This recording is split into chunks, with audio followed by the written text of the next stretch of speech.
Hey y'all, from Spindle Mountain Mercantile. I am Heather. Welcome to my YouTube channel.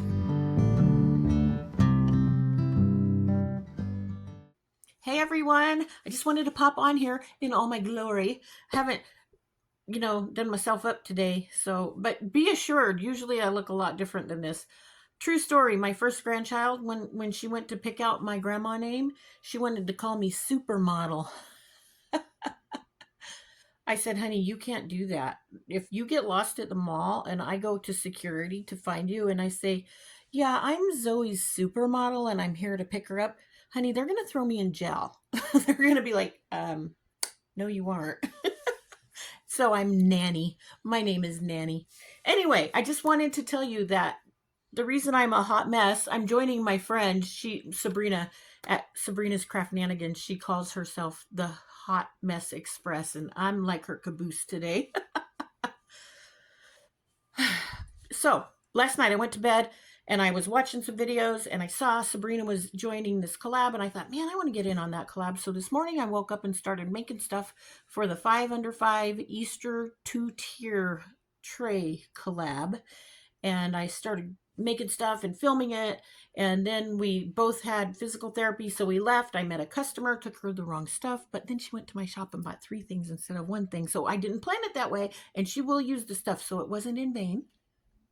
And then we came home and I started making more stuff. And now it's like 9 o'clock something. Whew. And I'm still not done, but I'm going to be. I just wanted you guys to know that my camera is still icky and I lost some more film. So I'm trying to get that fixed. We're working on it. We're trying to figure it out. But I think you'll get the gist of what I was making, even if all the film isn't there. You'll still get some good ideas, I hope. And I hope you will make your own things. Do I have a little? I think I had something there. Whew, I hope you'll make some stuff and I hope you will love it. Even if you think you're going to make mistakes, hello? Make the mistakes. If you make the mistakes and you keep making the thing, pretty soon, one day, you'll make like the perfect thing. And it will be because you made all those mistakes to get there. So it's a good thing when you make a mistake. All right, so have fun watching this video. When you're done, make sure you go to the description and find the playlist. There's a whole bunch of people who have amazing, the things they're making to put on these 2-tiered trays are so pretty and fun and whimsical. All the things are there. There's so many different creators and they all have different ideas. So if you want some Easter decor or if you want to maybe give some gifts to somebody, this is the place to find some ideas for that. All right, enjoy the video and I'll talk to y'all later. Be blessed. Project number 1.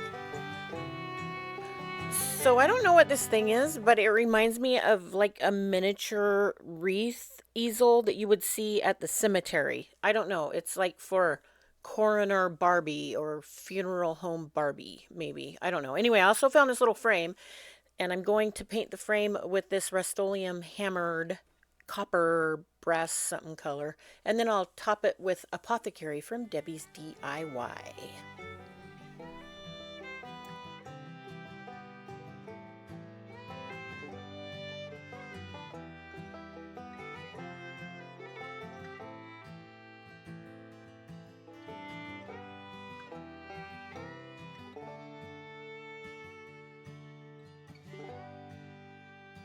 In my booth at Centerville Pickers Market in Anderson, South Carolina, I sell DIY products. However, I do not mail order. But good news, Debbie gave me a link to share with my customers so that they can buy directly from her online, and she will compensate me with a little bit of a thank you, and it won't raise your price at all. So if you guys use that link, I am so appreciative. Thank you to everybody who already has, and to those of you in the future who will.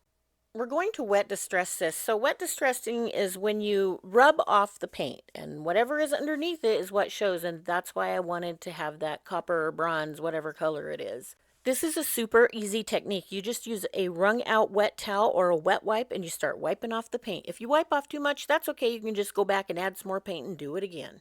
And so it won't keep happening. You want to make sure you seal it. And I like to use this Rust-Oleum that has a little dial at the top. That stuff is amazing. Since the theme of this collab is Easter, I wanted to find the perfect picture for this frame. So I pulled out my collection of animals wearing clothes and I found a majestic lamb. And you know what? It suits me so well because being a Christian doesn't mean I have to be boring. If I can find something whimsical to show in my home decor how I feel and how my family believes on the inside, then I'm going to go for it. I didn't have any glass for this picture frame, so I decided to do a technique I had seen online where you take Mod Podge, or you can also use like Debbie's liquid patina, and you just make a lot of little brush strokes with it, and it makes it look like an oil painting. I used my hot glue gun to attach the frame to Barbie's easel, and then I added some floral. And y'all, I cannot believe I made something this fantastic from something that really wasn't fantastic at all.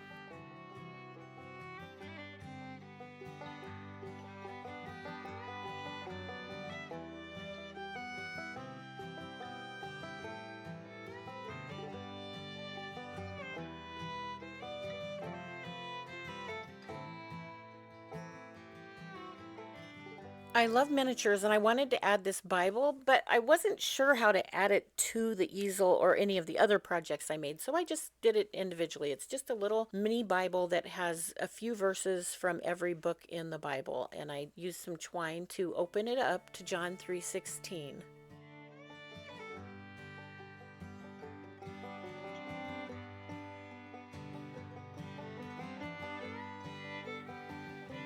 Project number 2.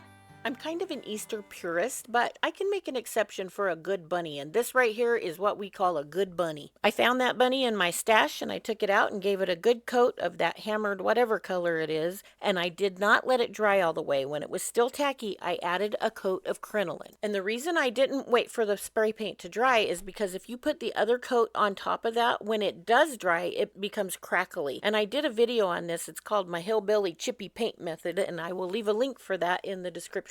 After the first coat of crinoline was dry, I gave it another good coat and let that dry. And then it was time to wet distress it. So I got out my towel and got it wet, wrung it out, and just started rubbing. And I really like how this one turned out. This was the easiest project of all the ones I did. And I always feel like this wet distress over a fun color is the biggest bang for my buck. It's so cheap, it's so easy, and so fast. I'll tell you what, this is a great technique to pull out if you're not feeling so good about yourself and your creativity. If you've made a lot of mistakes, do this technique on something. You will immediately feel better because you can't go wrong. Look how good she looks. I mean, she looks like she's been sitting outside since last Easter. She is perfect.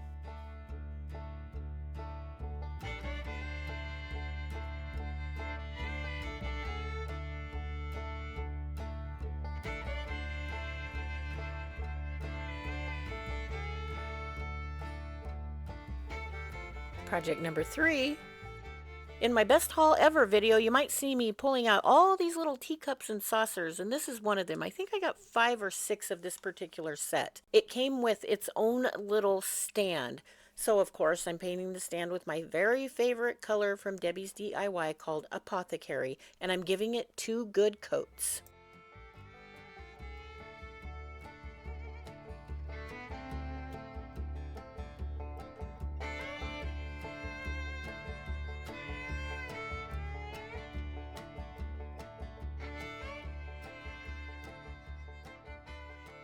I guess wet distressing is my personal theme for today's video, so here we go again. I want to remind you that whatever color you have sealed underneath your clay paint, that's what's going to show when you use your wet distress method. Now, if it's natural wood, of course that will show. But if you have another clay-based paint underneath it or a chalk-based paint underneath what you're wet distressing and it's not sealed, then that's going to go away too. So if you want that color to show through your wet distressing, that's what you need to seal. This little display was already stained a dark color that I wanted to show through the Apothecary, so I didn't do anything to it. I got out a little floral foam and I glued it to the bottom of the little teacup. I gathered a bunch of smaller floral, mostly lavenders and some other little blue flowers like forget-me-nots, I think they are, that I found at Dollar Tree, and I just cut them down real short. Some of them are a little bit taller. I also cut some leaves. Now here's my secret for making a good little bouquet that looks like you're fancy and you know what you're doing when you do floral arranging. I glue things together. So if I have a flower that the petals are open too far, or if they're kind of in a wonky direction, because I find a lot of my stuff on the side of the road, truly, and sometimes it's kind of wonky. So I fix it by gluing it to the other floral. Or, like in this case, I glued some of those petals that were open too far or open the wrong direction. I glued them right to that little teacup.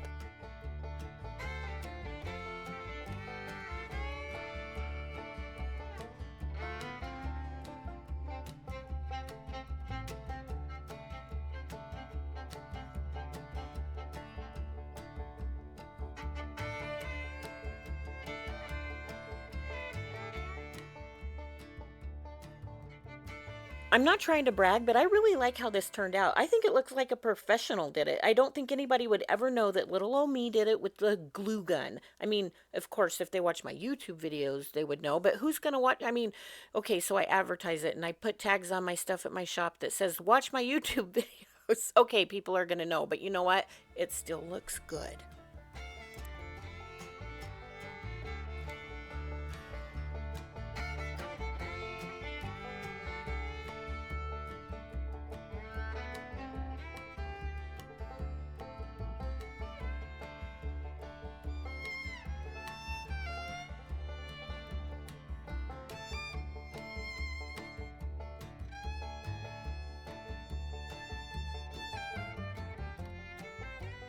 Project number 4.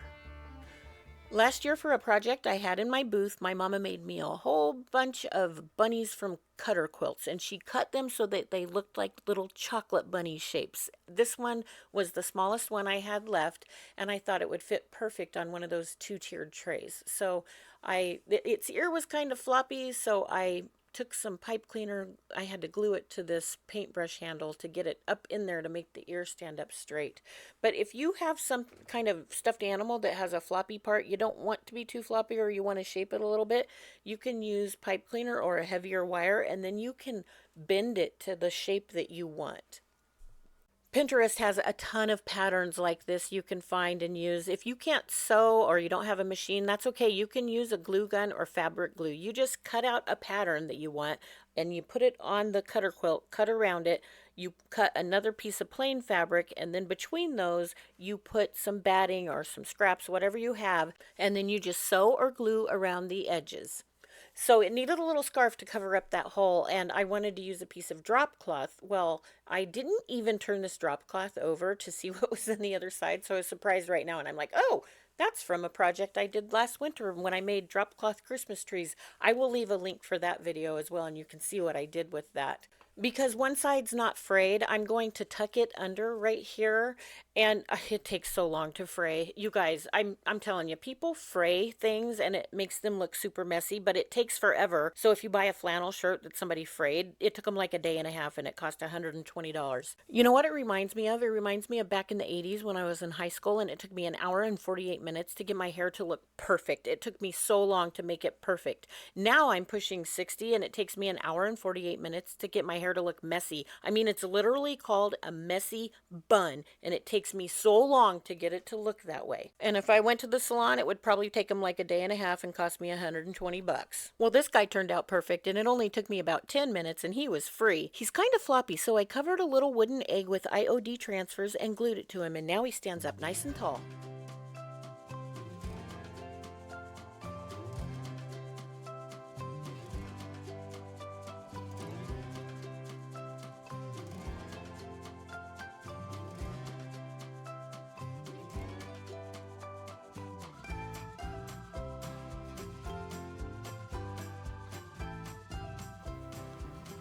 Project number 5. I found a bunch of these at Ollie's and I like to call them Protestant prayer beads. Right to the natural wood, I applied 2 good coats of Apothecary by Debbie's DIY. There are so many different techniques to paint beads. I had to do this method because that's just what time allowed today. One of my favorite ways, if they're not attached to each other, is to roll them around in the paint in a bin, like a plastic bin. What do you guys do? What's your favorite way?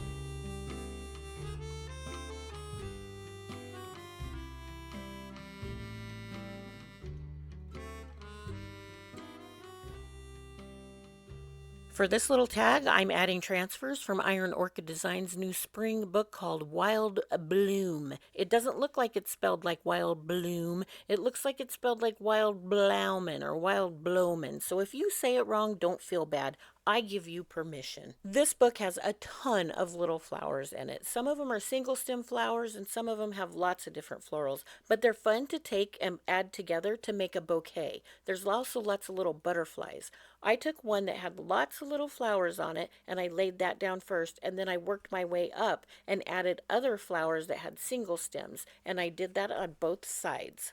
This is a great book to start with if you're new at transfers. To apply them, you simply cut out the design you want and peel off the backing. Then you lay the transfer down exactly where you want it and give it a little wipe with your hand. Next, you use the plastic transfer stick to rub the entire surface. Then you take your other hand and pull back the carrier sheet, and as you pull it back, you rub at the part that comes away from the surface with the transfer stick. So you rub and pull and rub and pull. When you're done, you lay that transfer sheet back down and you give it a good rub, and that's called burnishing. That just makes sure all the little bits and pieces are completely attached.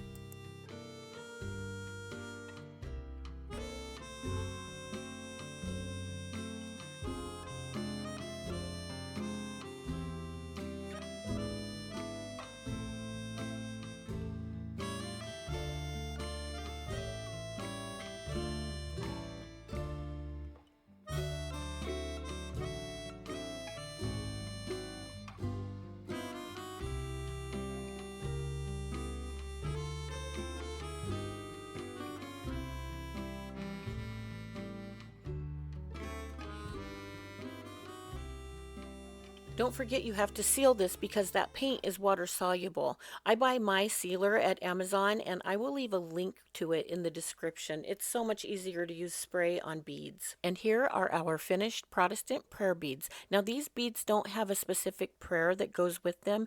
You simply remember each person you want to pray for as you hold a bead, or maybe what you want to give thanks for. It's just a really good reminder for why you are praying.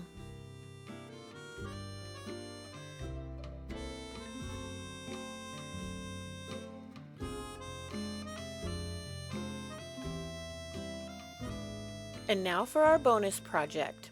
This collab is about making 5 items under $5 for a 2-tier tray. Well, I thought it would be fun to show you how to make an actual 2-tiered tray for $5 that is whimsical and fun. I did a video on how to make these around Christmas time, and I will leave a link in the description so you can see how to add the spindles. I bought this tray at Dollar Tree in the $5 section last fall. It has a pumpkin design on the handle, and I tried to bend it, but man, that thing was thick. I couldn't bend that metal, and I don't even think my sweet husband could. So I decided to just cover it up. I found these houses in my stash, and I think they are from Dollar Tree as well. I simply used my hot glue gun and put the glue on the metal, and then I attached one house, turned it over, and then attached the other house. And now I'm giving it a good coat of apothecary. I let it dry, and then I gave it a second coat. Because the gap between the houses was so wide, I had to add some ribbon. So I used this ribbon from my stash, and I will leave a link for it. It's made out of twine that's braided together with some ribbon that is cut out like little leaves. I put one all the way around, but it wasn't quite enough, so I had to add another layer.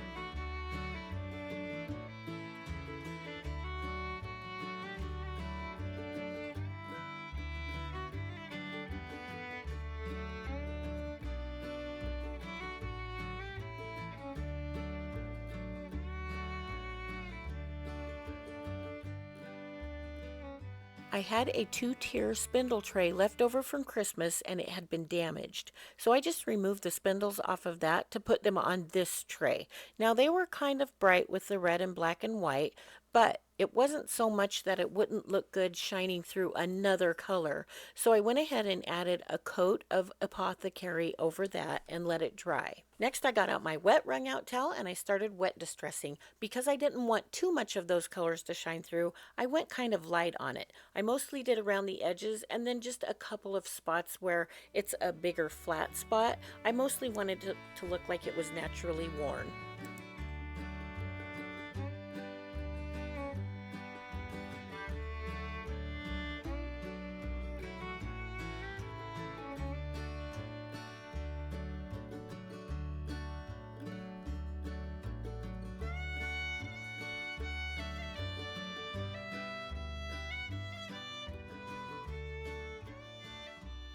I got out my new IOD book called Wild Bloom, and I did these transfers much like I did the ones before in the Protestant prayer beads.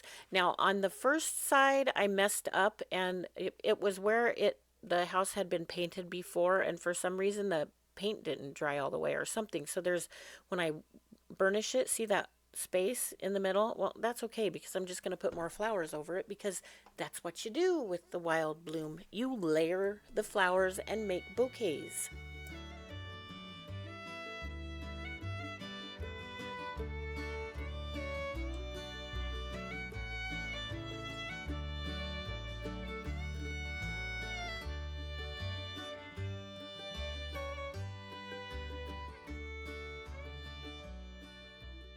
Next, I just put all the pieces back together and put the spindles over the rods. And in the video from Christmas, we added some different feet to the bottom of the trays. They come with little tiny feet, and I just left them on for this. You have to remember, I just got up this morning and just started doing that. Well, actually, you know what? I'm looking at my clock and it says 2:16 a.m. So technically, I got up yesterday morning and started working on this. Don't worry about me though. I won't wake up until like, oh, I mean, I'll get at least 5 hours of sleep tonight. I wrapped some twine underneath the house and on top of the top spindle because there was just a little gap, and I tied a little bow, and then I just glued it in place so it wouldn't slide around. And that's all I did, you guys. That's it. That's my $5 two-tiered spindle tray from Dollar Tree. What do you think?